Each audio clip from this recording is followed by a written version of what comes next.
And so it is. Dear Shambra, no doubt about it.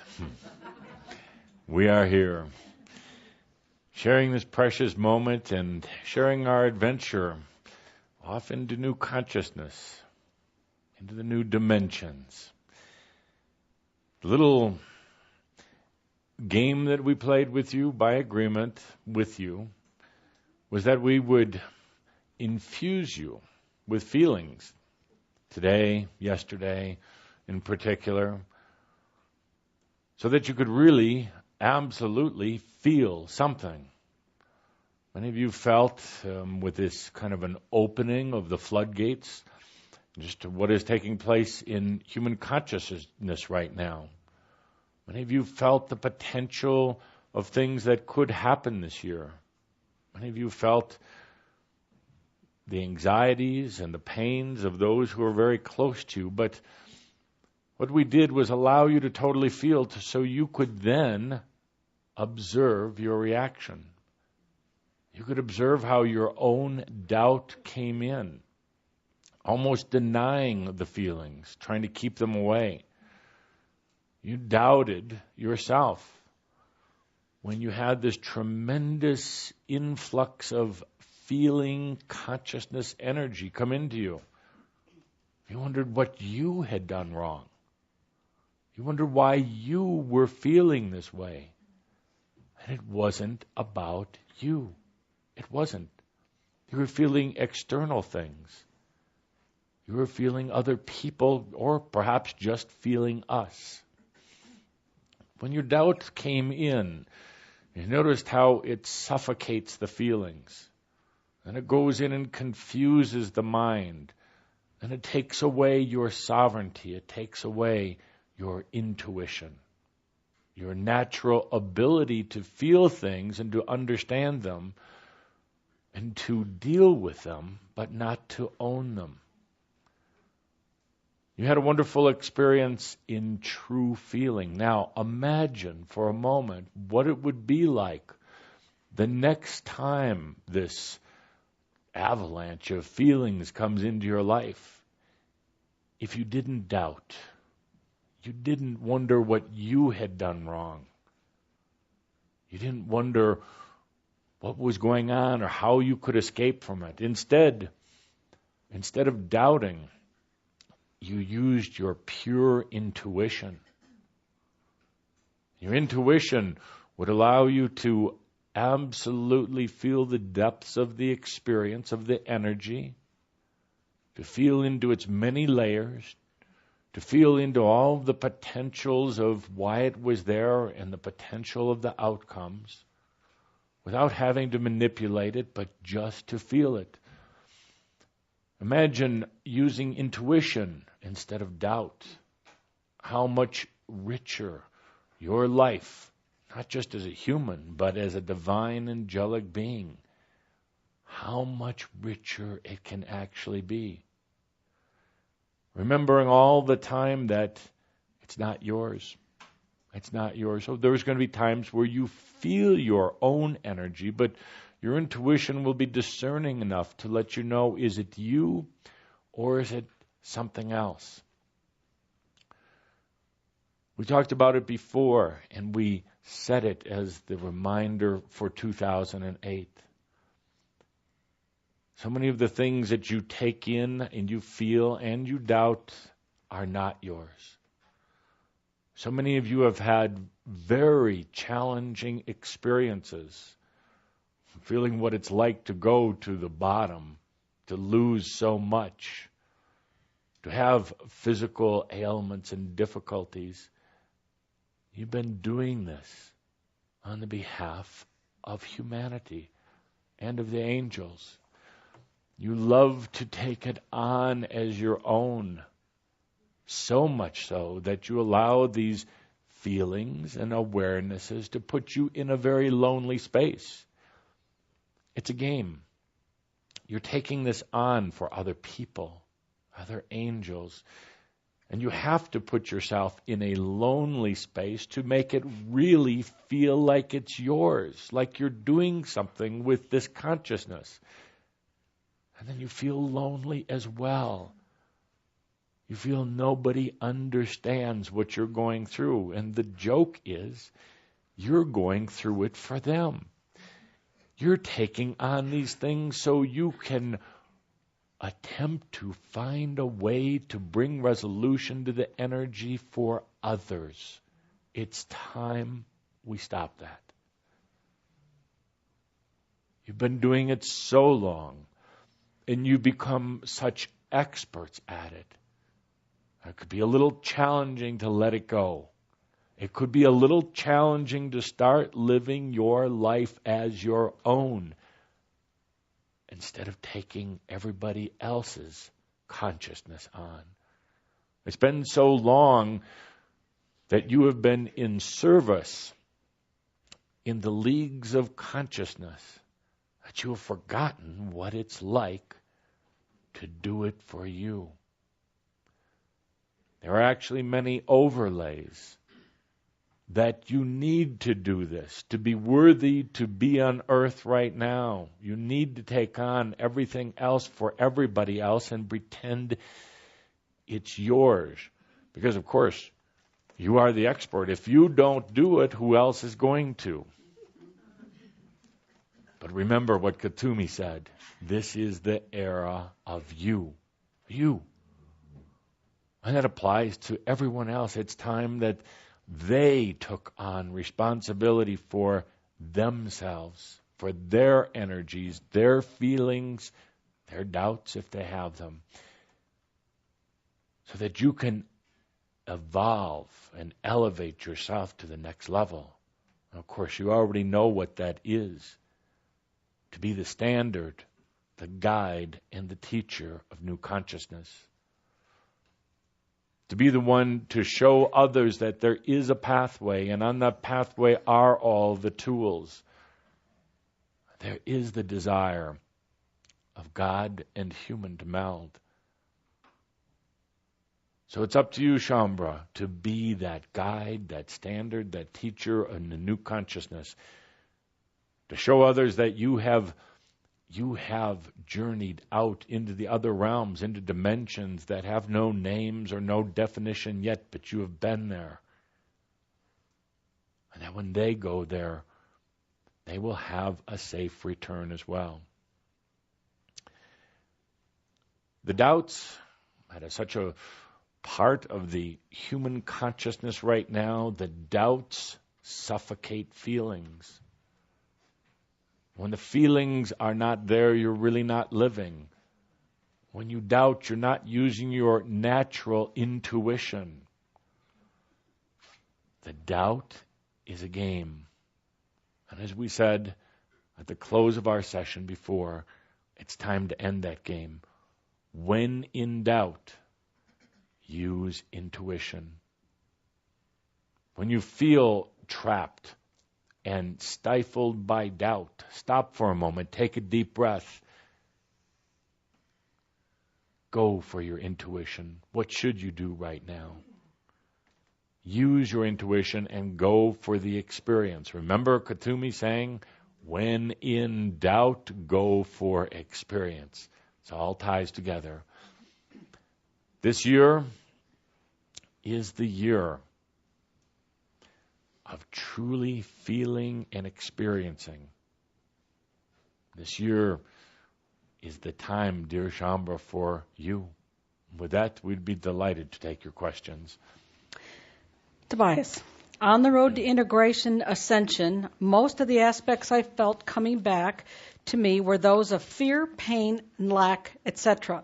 2 months ago, a very different aspect came to me, a magnificent grand voice, very centered and sovereign. It was then very distinct, had a name, and I heard that consciousness talk to me. It lasted 3 weeks or so, then kind of vanished.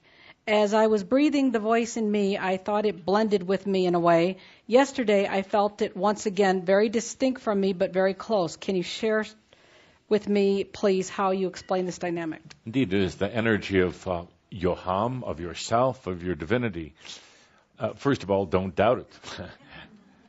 Allow yourself to experience it. Your intuition is written all over that piece of paper. Your intuitive knowing what this essence is. It's not even, we don't even want to define it as an aspect. It is the simplicity of you, and it's the God self. Now, as so many of you experience, as you start to have these feelings and you don't run from them, you actually embody them. And your intuition helps you to understand that it really is you. It is also important to understand that you will go through an experience like this and you'll seem to reach a plateau. It'll seem to even off, or you won't have this overwhelming sense for a few reasons. Your body, mind, spirit are getting used to the sensation, so it's not so dramatic anymore. But secondly, you are being asked to raise or elevate your own consciousness now to meet this energy of yourself in a new and pure place. You could say that your divinity dived down to your humanity to meet it, but now it wants you to evolve upwards, to meet it in a new place that's more compatible for the new energy of the human divine self. Indeed, take a deep breath and stop doubting this wonderful experience. Tobias, I have been choosing to be in my I consciousness more and trusting myself, and I feel more success with that. I'm also choosing to let go of things that are not mine, especially poverty consciousness and the dependency that my mother and I have with each other. So can you please talk to me about that and very briefly what's going on with my throat? Thank you. Indeed, you again have hit it very specifically. You've taken on poverty consciousness for others.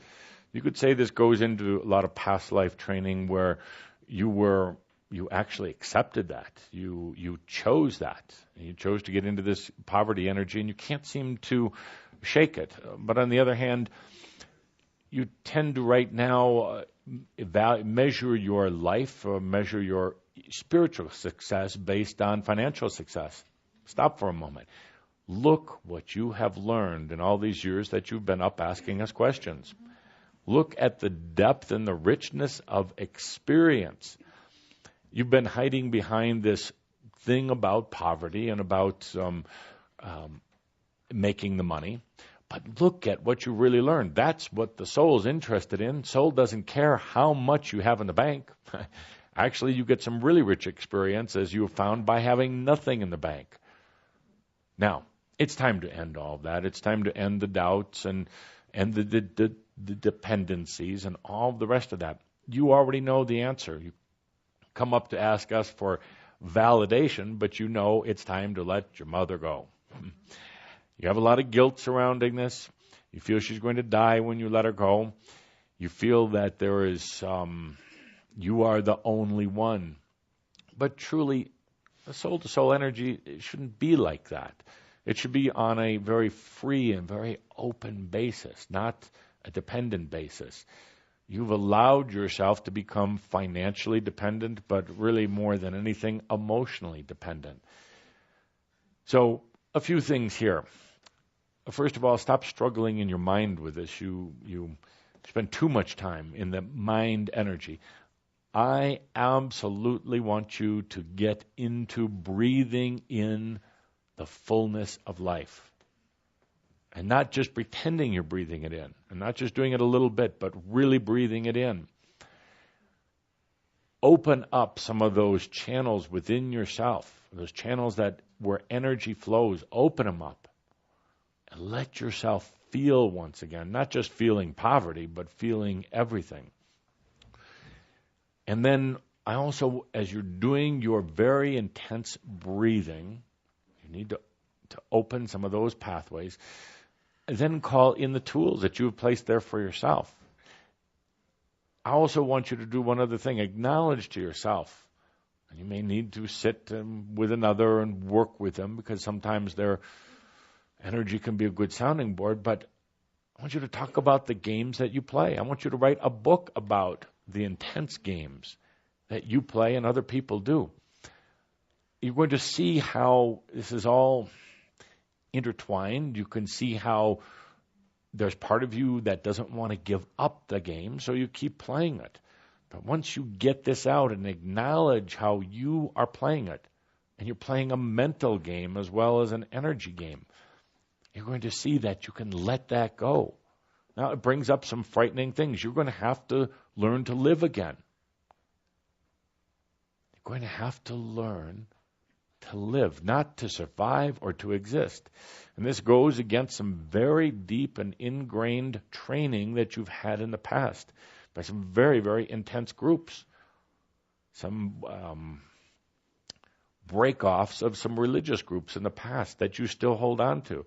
It is like a spell that they have placed on you, and you have accepted it within yourself.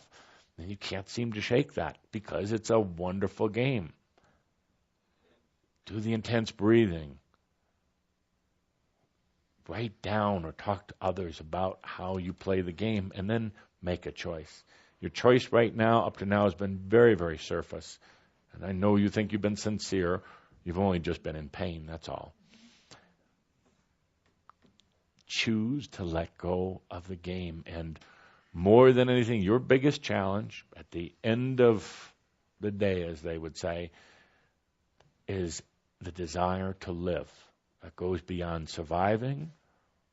That goes beyond old rituals and old concepts. But I have to ask you here in front of all of Shaumbra, and you don't have to answer right now, but are you really ready to live? Yes, I am. You say that, but... I am. You say that, but... I want you to do a lot of breathing with that. You say that, but I'm going to ask you... There is a deep fear. There is a deep fear in there. I do recognize that also. So I'm going to ask you once again, and you can welcome to answer out loud. Are you ready to really live? Yes. The perceptive Shaumbra will feel a large sense of hesitation in there. You're saying yes, but the energy is like perhaps, maybe, kind of, probably. There's doubt in it. So I want you to really go within and address it. And if you're willing, we'll come in and kick your butt around a little bit too. All right, thank you. Thank you. Can you tell me just briefly about my throat? Indeed, restricted energy. There's so much that needs to be said, and that is why I mentioned it is time to talk about this game that you're playing and talk about the whole thing of why you're afraid to live. It is right there, ready to come out, therefore causing the soreness. Don't doubt yourself. Don't worry about some big disease. It is energy restriction. That's all it is right now. You're holding back. Thank you. Was the Blessed Virgin Mary really a virgin? Can I answer this? I want to answer this. If not, why did religion need to make her a virgin? Indeed, go and answer. We will just sit here and... Go ahead. Well, there is the energy of Marit, which is one thing, the actual figure, and then there's the energy of the Blessed Virgin Mary, which is manufactured by the church and accepted into the consciousness of those Catholics who aren't discerning.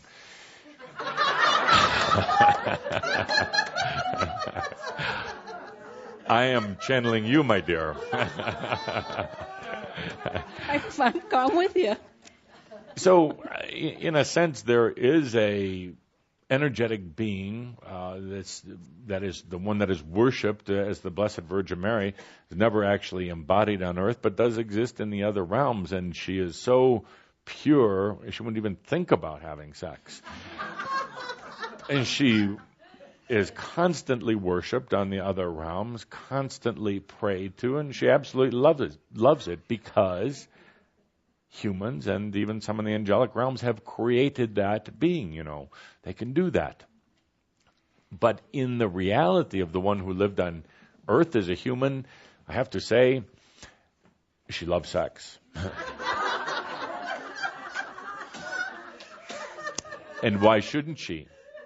It is a sacred experience. It is about sharing at all levels, not just physical, but emotional and even mental and every level, spiritual, with another human.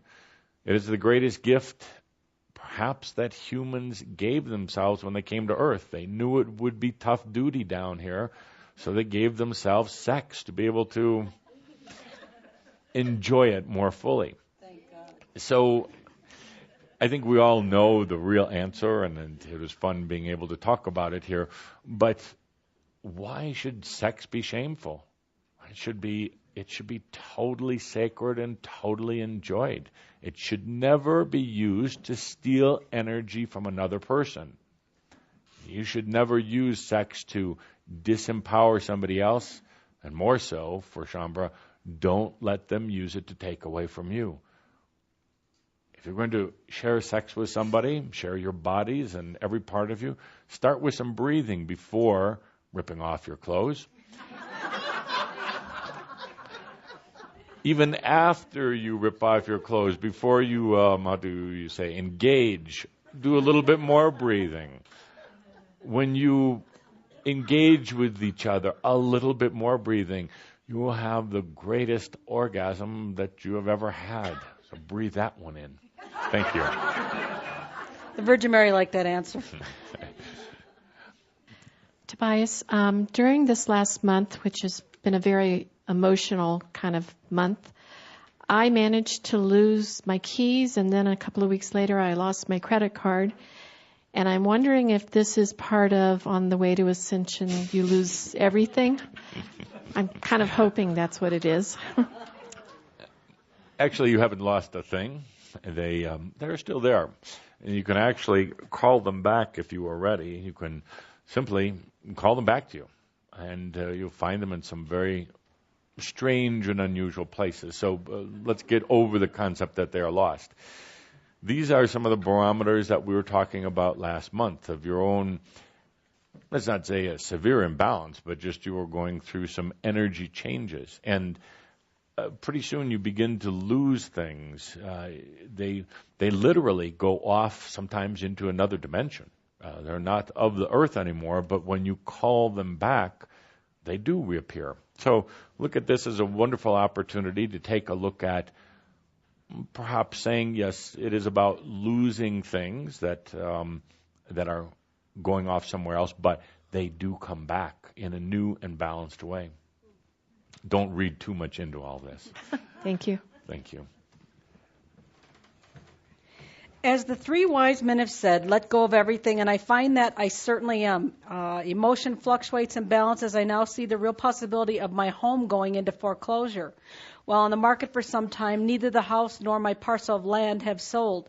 I do not want to move to a smaller home. I do want to move to a smaller home, a different environment, and eliminate paper and books and old stuff. Renting also feels like a part of a freeing up to be more mobile. It's all of the fallout, loss of investment, cash flow, credit issues, the general embarrassment, and the why did I create this way question that haunt me. I know that it's a much larger process, and I flip back and forth between feeling I am that I am on the one hand and this emotional roller coaster on the other.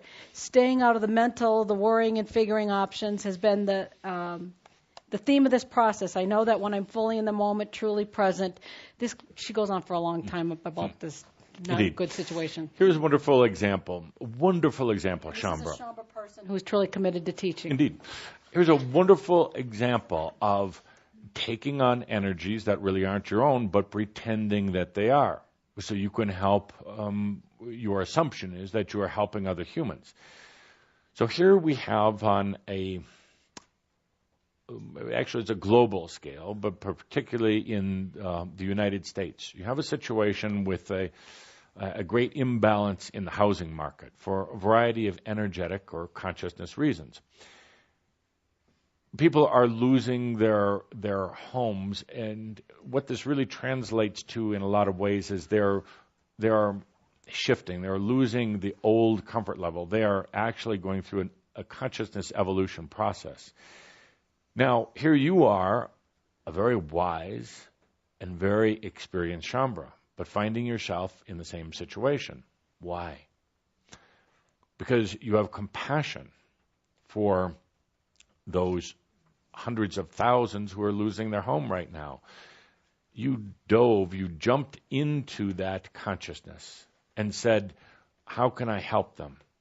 I'll go through the same experience. What is it like to lose my house, everything I thought was me, my land, my money. You have such tremendous empathy, you're giving yourself that experience on behalf of them. Now, the interesting thing is you're going to find your way out of it. You're going to find out, even if you do lose your house, you're going to find out what it's like to regain self-worth and finances, but in a new and a very efficient way. Your perception is that you're doing all of these people a grand service by going through the exact same energy. And then by coming up with a solution, sharing that on a more of a global consciousness level, opening up new potentials. The limited human self doesn't look at it that way. You think you made some mistakes. You think you perhaps took the wrong job or made the wrong investment. You're doubting yourself now. So that doubt takes away from truly experiencing what it's like to go through this process.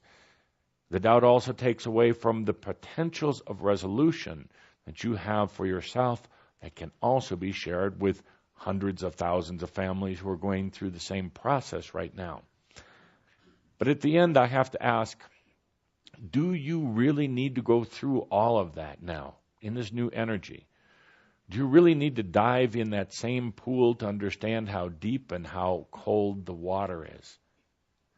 Or is there a new part of you, a consciousness part of you, that could actually experience this feeling, the problem and the solution, in a different dimensional level, rather than having to have your human self experience it here?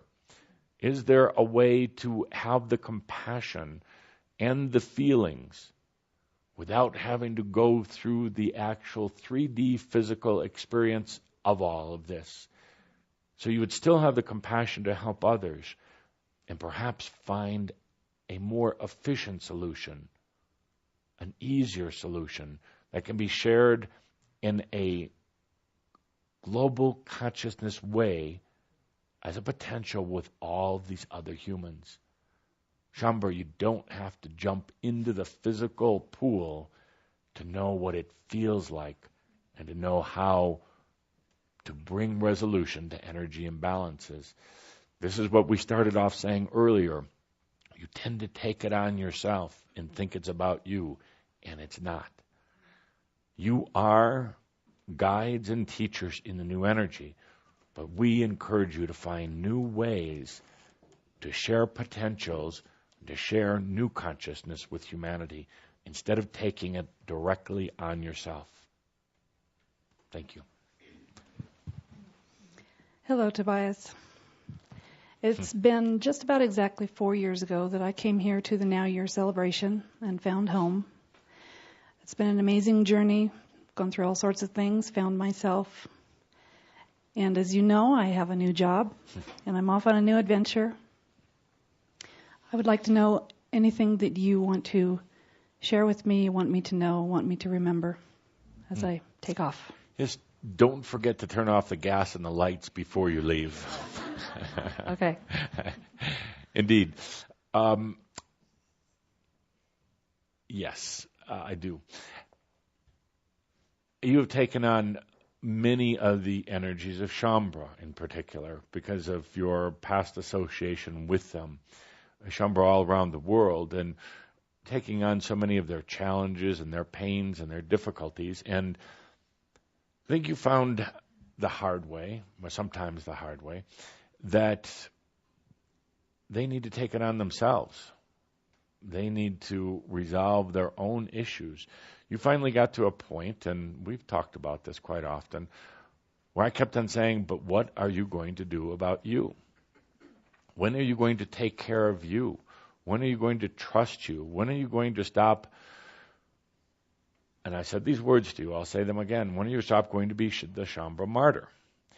When are you going to take care of your needs, your consciousness, your evolution? That would be a far grander beacon to all of the other Shambhara than taking on their difficulties and pains. You're far grander than what you've allowed yourself to go through. And you know that, although you doubt it. It's time now you reached an impasse. You reached a place where you had to let go of Shambra not so long ago. But yet, as you know, you just felt such compassion to still be there with them. But now you're taking care of yourself. Let that be an example for all of Shambra.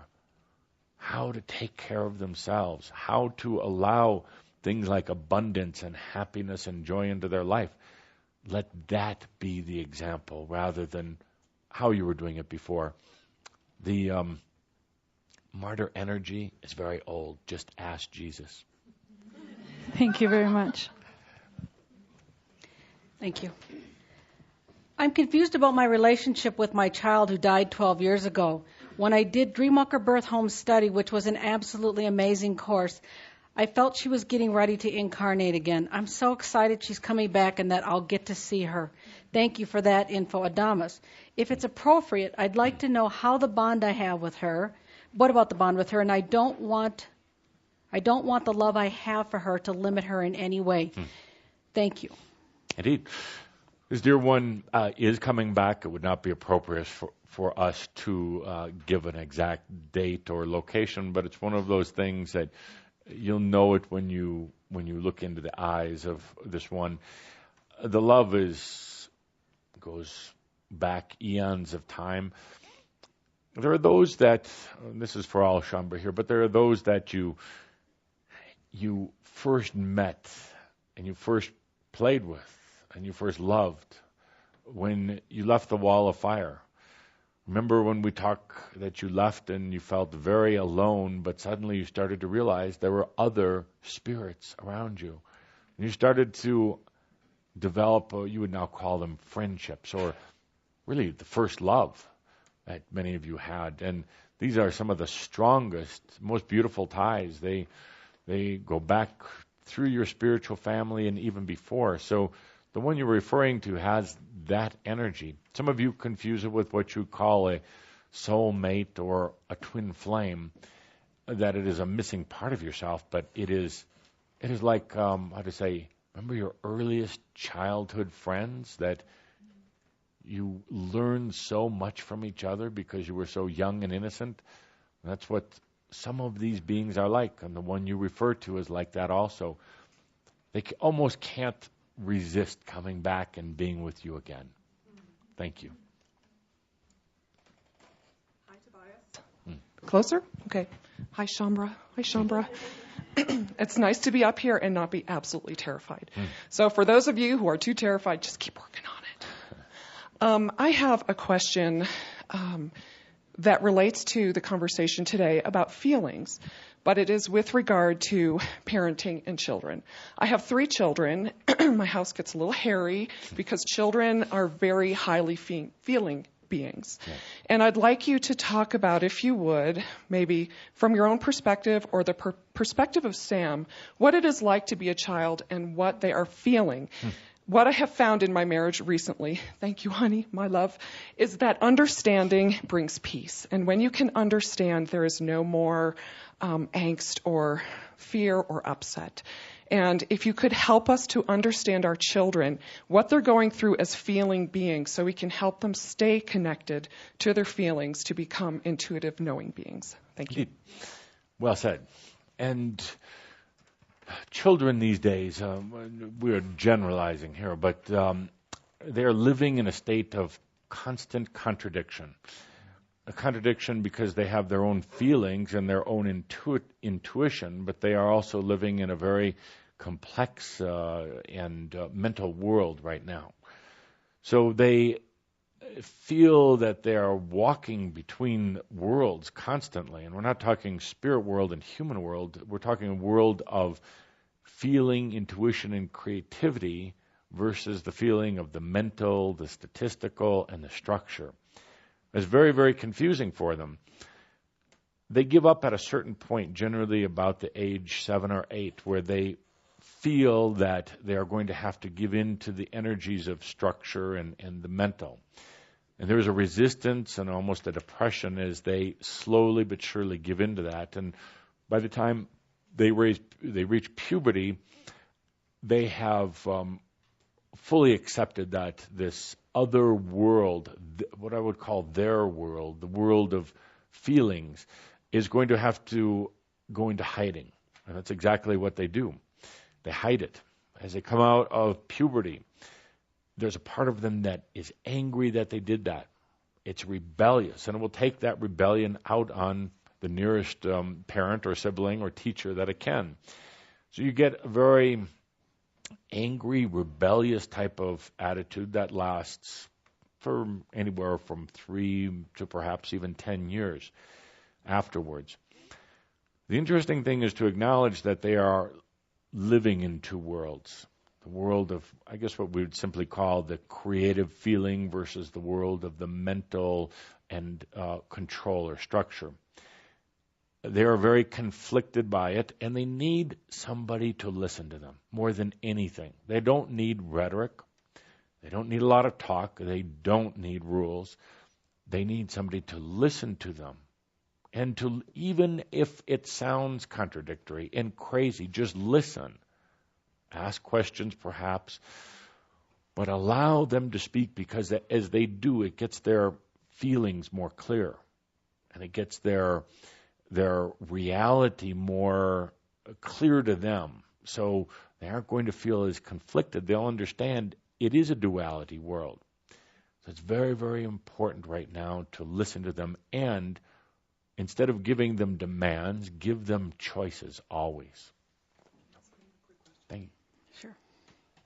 One more brief question and a brief answer is all that's required, but I have a project that I've done on behalf of parents and children, and I'm hoping to launch it this year. It feels complete to me, but can you take a quick look at it and let me know if there would be anything else I should include that would be most helpful? Thank you. Indeed. We would be happy to take an energetic look, and we feel that those in the Crimson Circle and the company would be happy to take a human look at it, and we'll combine to give you an answer on it. Later? Indeed. Okay. Yes, because it is not I, but it is Caldra, and even a little bit of Linda saying, "Oh, Tobias, do you realize what you're opening up here?" For one does it, many. But we would be happy to take a look.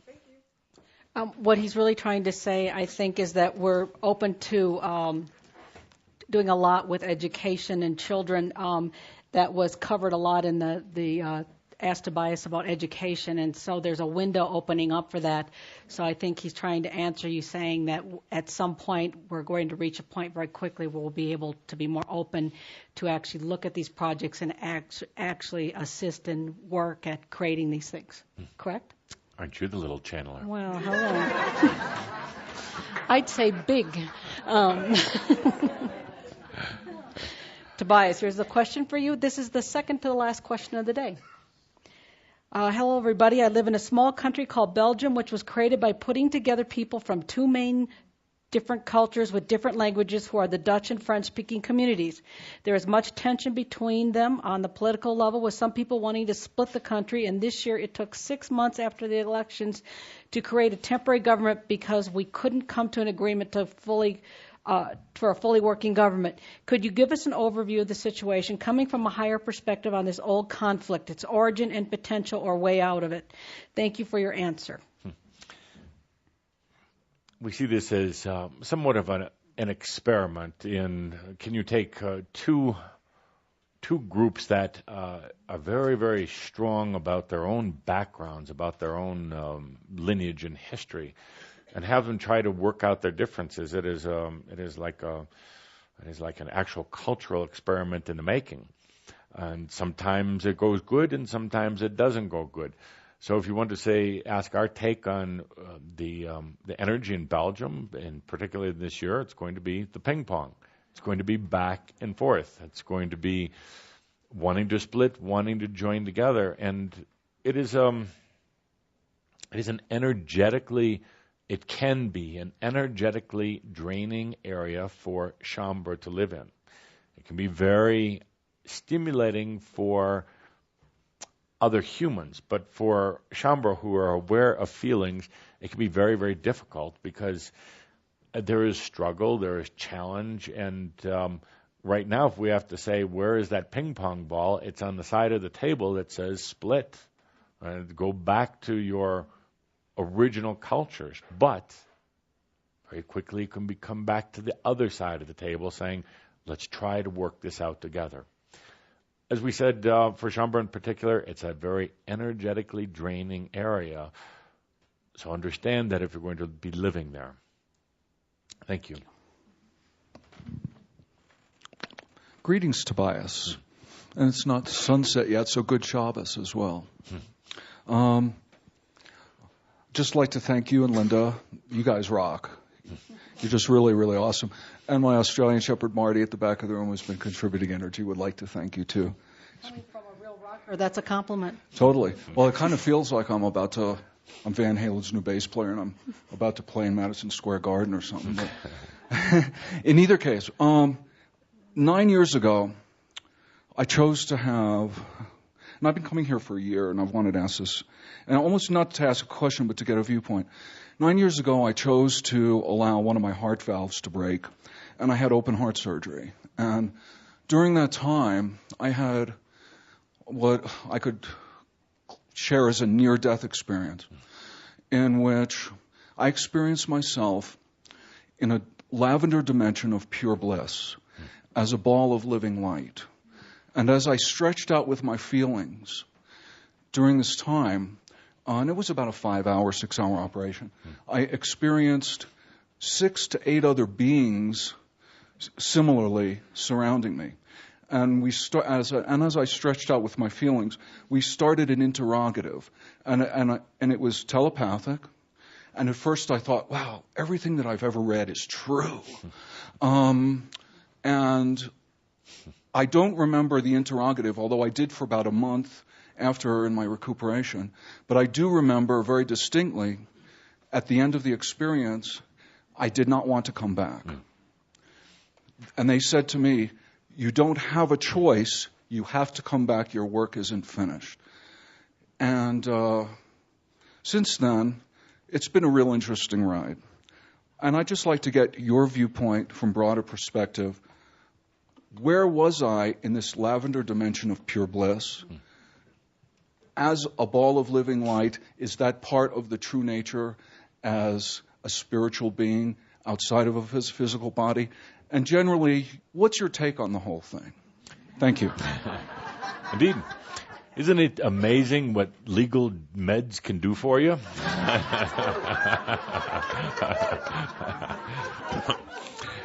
And we're joking with you. For what you experienced was very real. Now, you asked the question, so I'll quantify it and qualify it. You asked where you were. You were literally in your heart during this operation. I mean, that's where the action was taking place. And you allowed yourself to go into your heart, not just your physical heart, but your feelings, your compassion, your even the colors surrounding it were all part of the experience. You were joined there by angelic beings who you work with on a regular basis, who come in at times like this particular surgery to help maintain very, very delicate balance of energy networks and energy connections. But you were much more in your altered state. You were much more open to the discussions with them. You meet them regularly, as all of you do. You work with the angelic beings, but it's very difficult to remember those experiences because of the intensity and, to a degree, because of the drugs that were involved in this. You were able to remember more than you normally would on a given night out venturing into the other realms. There is a grand difficulty in retaining the essence or the information and bringing it back to this earthly dimension for a variety of reasons. One is because of the different operating systems between the two realms. One is very much mental, uses a language, defines words, where in the other realms there are no words that are used in the pure angelic realms. So very difficult to bring back what you would call a dream or an idea. It doesn't have a definition of words. It seems to dissolve when you try to bring it back here. It still exists, however, but your mind doesn't know how to comprehend it. However, that being said, you are coming into an era where you can start bringing that information into this realm and not having to define it in words, but to understand it in feelings in general. You actually did have a choice about whether to return or not. It is very, very compelling to stay in these other realms, particularly if you have any health issues, particularly if you have any major human crises taking place in your life. It is very compelling to stay in these other realms. But yet you and nearly all Shaumbra have basically planted a energetic regrounding device back here on Earth, because you know it is so seductive. That's not the right word, Calder, but compelling to stay in the other realms. But you know you have given yourself the commitment to keep coming back here to do your work from here. You go through this almost every night, all of you, in your sleep state. Every night of wondering why you're going to drag yourself back to that carcass and go through it one more time. Some of you don't. Some of you just choose to stay, but all of you remember the love and the commitment and the compassion, and you allow yourselves to come back here. Nearly all of you feel like it would be such a waste of so many lifetimes to leave now, because this is it. This is the time of new consciousness. This is the era of you. So that helps to bring you back here. Now, the real question here is, are these experiences real? Absolutely. More real than this experience you call the human. The second question is, how can you retain that sense? How can you remember what has happened? It is several things. It is making the choice. It is letting go of the doubt. That is a big part of it. The mind will doubt the experience because it's not tangible. Letting that go and allowing yourself to intuitively remember the experience.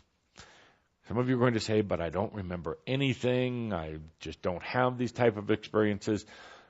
I'm going to challenge every one of you who says that this year to let yourself feel. Now, that's a big challenge because feelings can be overwhelming. As you know from our little experience before the shout, we gave you a blast of feelings.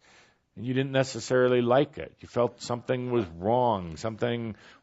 You had done something wrong. So you filter out or lock out these experiences. But we're challenging you in this new year to allow feelings into your life, whether they are your own or whether they're from the outside. Let yourself feel once again.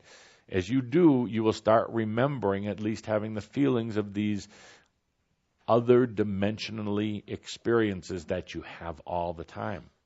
They're going to then start melding into your life, into your reality here on Earth. Sometimes it's going to feel uncomfortable because you're going to feel ungrounded. You're going to feel disoriented because you're melding together two very intense and very real energies.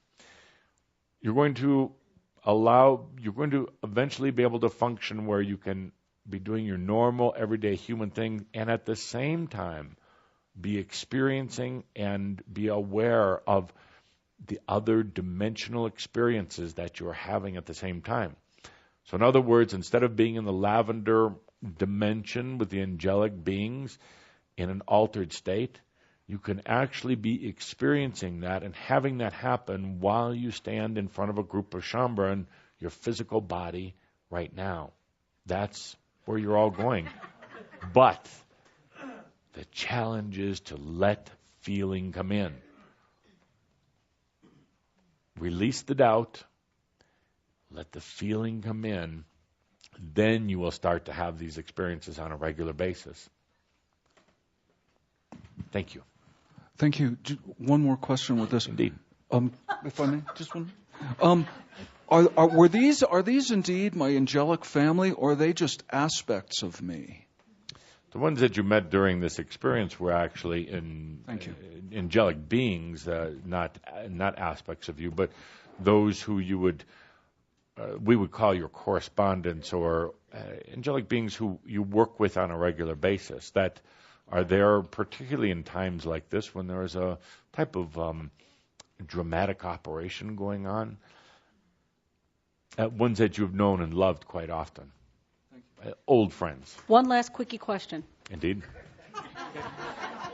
Quick. Tobias, I chose to become into this world after my father had passed away. Yes. Exactly 5 months. And after 30 years, I decided to deal with it, and I flew down to Peru. And I had a complete ceremony to make me see what had happened, why I had chose that. And then I flew back to the U.S., and I had felt a connection there, so I decided to fly back to Peru. And I sold everything, and I moved down there without a doubt, knowing that I was going down there for some reason. And I ended up coming across this book that was channeled over 7 years. It's called Stairway from the First to the Seventh Heaven. And it's in Spanish, it's in Portuguese, and my role in this is to translate it to English. And when I was down there, the woman who presented it to me actually introduced me to Crimson Circle. And so, now that I'm back here and I've already been presented this, I've come to be passionate about the realization of my soul's purpose. How do I continue daily to move forward with this when there's objects and challenges in life?